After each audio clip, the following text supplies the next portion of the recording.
Just wanted to continue from the video where I left off, and as we know, my ex is bringing me to court for the safety order, which I've mentioned multiple times now at this time. But I'm not going to get into all the nitty-gritty. I brought her to court. We got involved in this religion, which I've said in the previous show, which was run by an employee of Tusla, Oliver Tusla. And I left this. I deemed it to be a cult. Now you can look into all of this, and I'm pretty sure 99% of you will agree that this is a cult. Now my ex is still in this. She's still in this. And her good friend, which she says on her podcast there in our two Norries there in 2022, that's who's pulling strings for this person. And there's a letter, look, from my daughter in 2021, right? See the way she had her draw a little logo on the top of it? And that was in 2021, 28th of 7th, 2021. It's actually my birthday. It was on the day of my birthday she got her sent down that. And that's what it is. It's basically that logo. Now I showed this in the previous video. But if that wasn't relevant, why would she have the child draw that? Do you know what I mean? When you think about it. So obviously there is some kind of relevance to it. And the relevance is I was part of that whole Bao Hoi thing. And I left it, as I said. I deemed it to be a cult.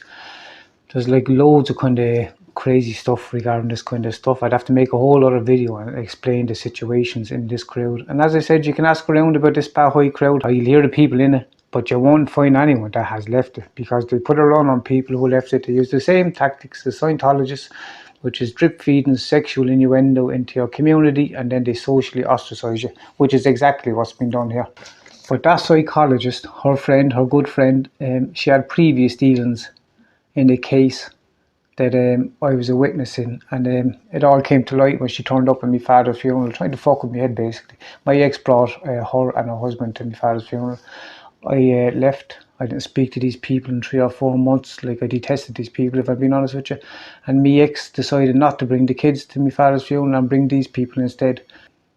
And then this woman, Anne Carey, who recruited us into this religious, she was talking to a minor, which I spoke in the previous video, and that's when I twigged who this person was, and the shit hit the fan. And in desperation there now, my ex is bringing me to court, and I've spoken about this several times, right? And I'm not defaming the person, or I'm not being disrespectful to the court process or anything like that, but I'm just trying to highlight, as a man, what you have to go through, do you know what I mean? And the actions of this woman, I think, should be kind of highlighted, and they should be kind of it should be an example of what men has to face. Do you know what I mean? When people like this can hide behind the likes of Tusla. Now this psychologist is clever enough to have this person also hide behind members of Sinn Féin, members of WATERFORD Gardaí, because there's a whole kind of cover up regarding kind of allegations of historic sexual abuse in WATERFORD, which I've spoken about in other videos.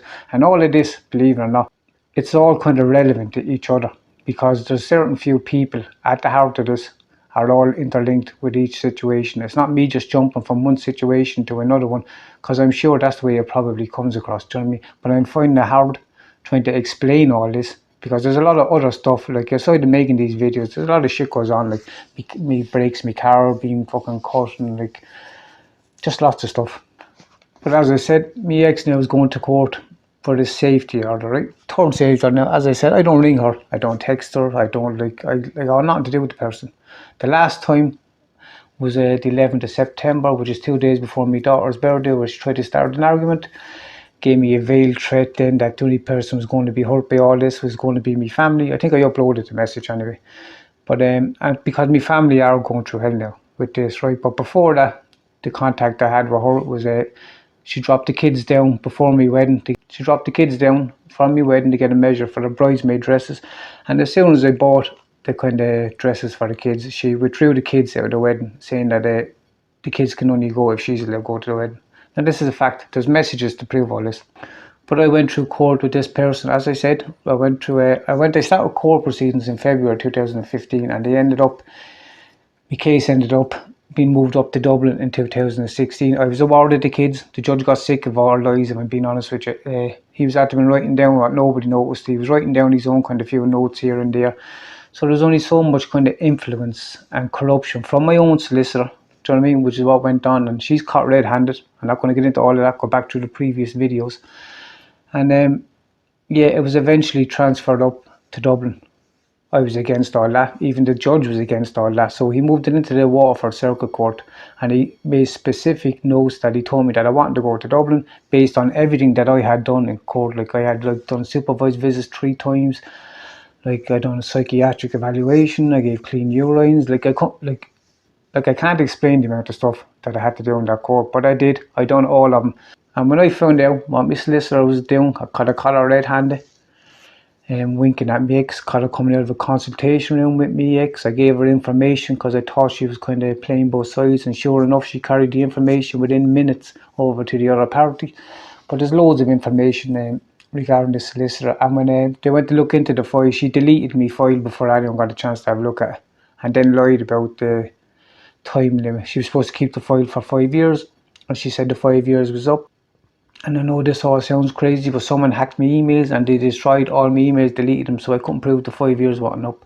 And then I got access to the Google Cloud and I got back some of my emails.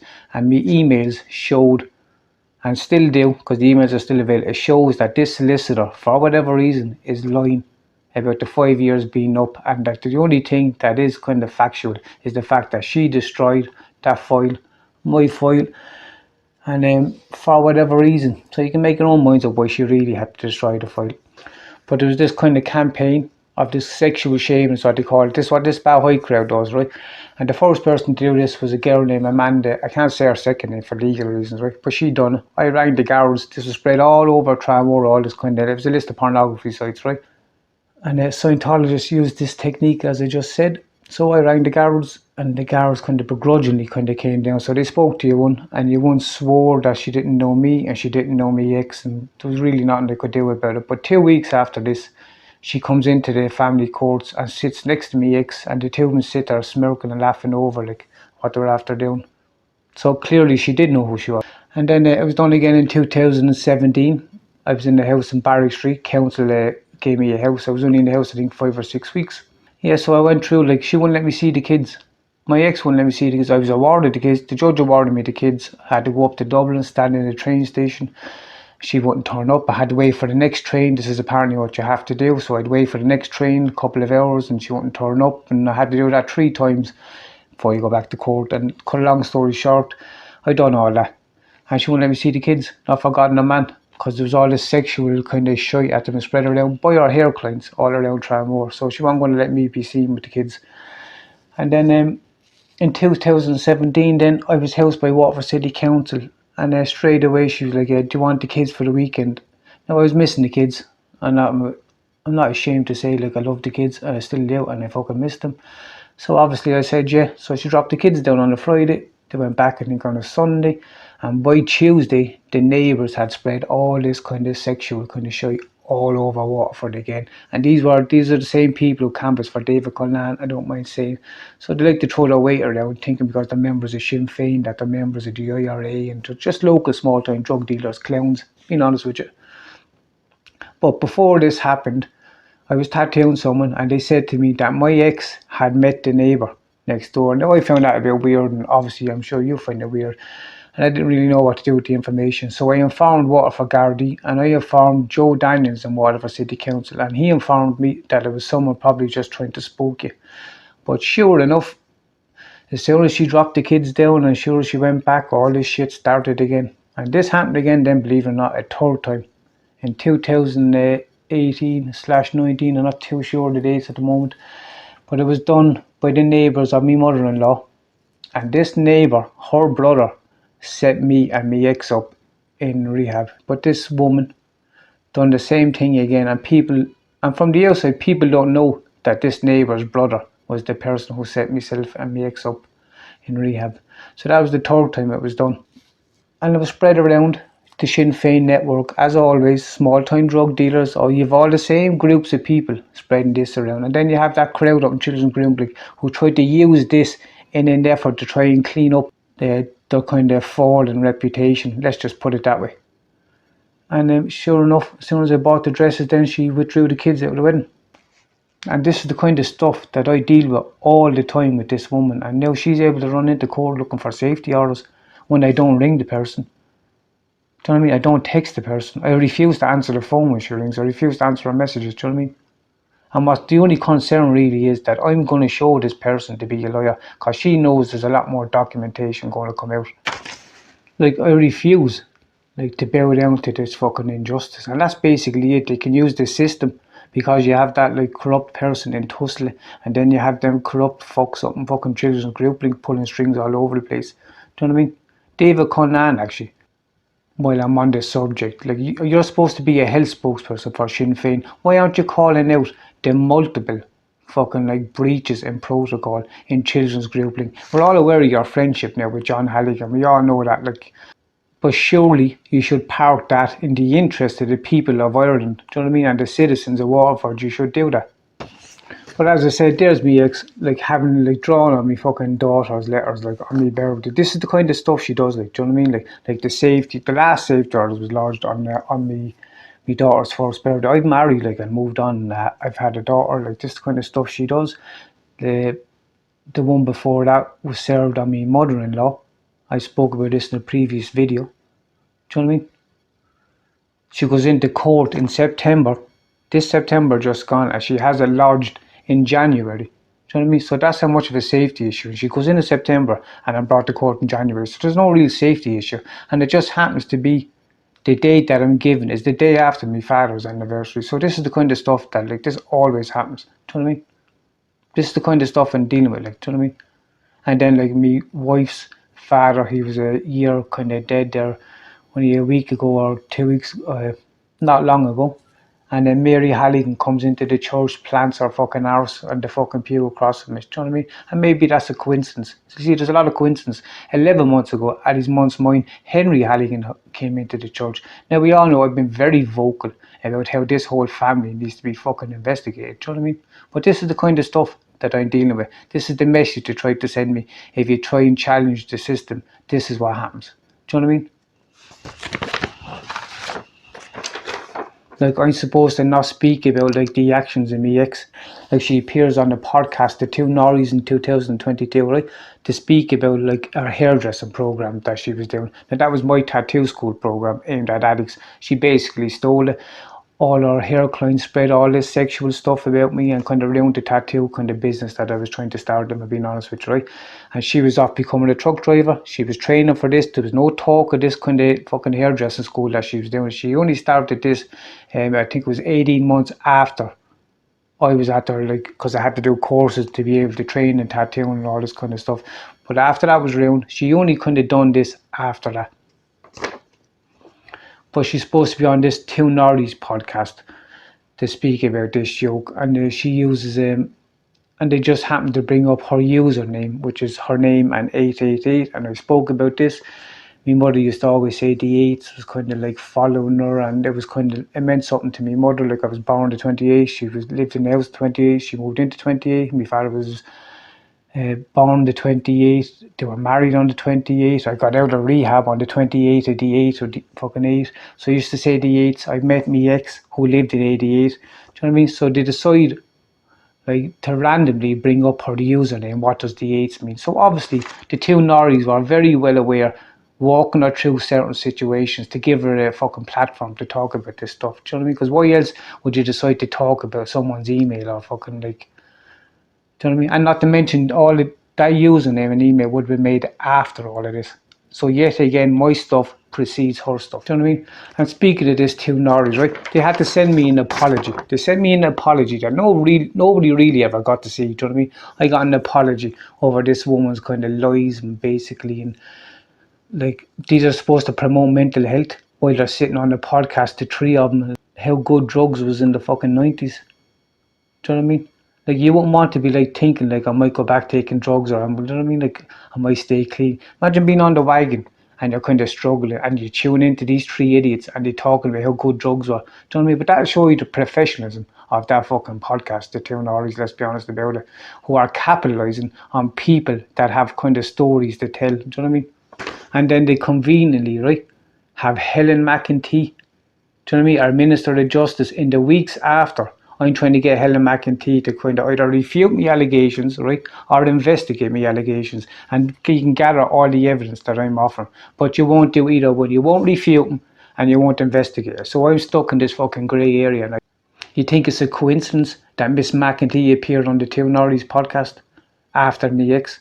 Do you know what I mean? Helen McEntee is aware that GSOC had to apologise for apparently mixing up my complaints. They haven't looked into any of the complaints, but they apologised for mixing them up because I was bombarding them with fucking emails. But she's aware, and she told me that she doesn't have the remit to look into it, but she has the power to push for an inquiry into this based on the evidence that I've offered and based on the evidence that I am offering. So, like, what Miss McEntee has realistically done for the citizens of Ireland, like, to be honest with you, I don't really see. I'm not gonna fucking lie. She's doing more for the politicians in Ireland than she's doing for the citizens of Ireland. Do you know what I mean? You're pushing through this hate speech bill that fucking, like, the citizens of Ireland definitely don't want it. The only people that really wants this are the politicians. Do you know what I mean? Amongst all the kind of other stuff going on in Ireland at the moment, you can tell, like, nobody seems to be listening to the fucking people of Ireland. Hence the reason why they're all up in arms. Yeah, so I just wanted to say that. So I have to go into this court now next week up in Dublin for the third time she's bringing me to court for safety order, third time for maintenance. I said in the previous video I never missed a week's maintenance since 2016 when it was originally set up, and there's no safety issue. As I said, if there was a safety issue and she went in like on the 13th of September, which is my daughter's first birthday, like, I would have brought up the court like straight away, wouldn't I? And if I'm slandering her or any of this kind of stuff, go to a solicitor. Do you know what I mean? If I'm threatening you or any of this kind of stuff, go to a guard. But she's been advised, I'd imagine, by someone in Tussle to go through the family courts, because the family courts are orchestrated. Whereas a judge explained this to me, that it's an uphill battle for a man because he has to prove everything. A woman can just go in and she can allege everything, and the courts are designed to protect women, and that's just the way it is. A judge explained that to me, and he sympathised with me down in Waterford, and he basically said, as much as I sympathise with you, I can only kind of work off of the legislation that has been passed, and the legislation for men needed to be changed, but it hadn't been changed. So this is what I'm up against basically. And this woman, really, there's no safety concern. She has concerns about me exposing her lies. Do you know what I mean? Like, I want nothing to do with this woman, but I'm not going to let her appear on podcasts, bring up me mother's kind of story and stuff, and use part of my life and pass it off as her own to try and rub fucking vinegar in the wound. Do you know what I mean? So basically, I just wanted to say that, like, it's not that I'm being disrespectful to the courts, because everything I'm saying, don't think that they happen to team of solicitors going through everything I say, because you have that crowd up in Children's Group Link. Think of the ex-mayor, right? The ex-minister. Think of the strings that he can pull. And not to mention that you have corrupt Waterford Gardaí dealing with a current fucking TD, trying to cover up the actions of two Waterford City Council members getting cost searching me mothers, because all of this sexual shit was actually spread all over Waterford and they were trying to put a run on me. And they assumed I was at me mothers. I wasn't at me mothers though. So they decided to let themselves into my mother's and search my mother's bedroom, thinking me tattoo stuff was out there, not knowing that my mother was in the bedroom. You know what I mean? Like, why would I make all that up? And these people, like, I don't know these people. I'd have no reason to make these people up. I know these people because my mother rang me straight away and told me what was happening. I think Miss McEntee, if you have any integrity in your job, like, you need to push for an inquiry into this, because I'm not going away. The amount of evidence that has been offered that for whatever reason you won't like acknowledge even. And the reason you won't acknowledge it is because you might have to investigate it. Do you know what I mean? You won't even refute it. Because if she refutes it, I can go to the courts of the European Union then, because there's been a ruling made on it. So, yeah. So anyway, I'll keep you updated. And yeah, that's about it. Thanks, bye. So something I just wanted to say there that I forgot to say. Like, think of the amount of coincidence that I just said there. Do you know what I mean? You go back to all my videos, you see, like, all of these things are supposed to be coincidences. Do you know what I mean? The probability of these not being connected, like, has virtually vanished. Do you know what I mean? So they're clearly connected. So Helen McEntee, as the Minister of Justice, you need to pursue some form of actual justice. Do you know what I mean? Instead of talking about it when you need a platform to try and further your career. Do you know what I mean? Do something worthwhile in your job. It's not like I'm just making allegations that are unfounded and I'm not offering evidence. I'm offering evidence. They're founded. The whole culture of protecting these politicians, protecting Tussle, protecting the fucking Gardaí, they need to be called out. Where's the deterrence? Do you know what I mean? Like, there's no deterrent, so yeah, I'm going to leave it there anyway, I suppose. Alright, bye.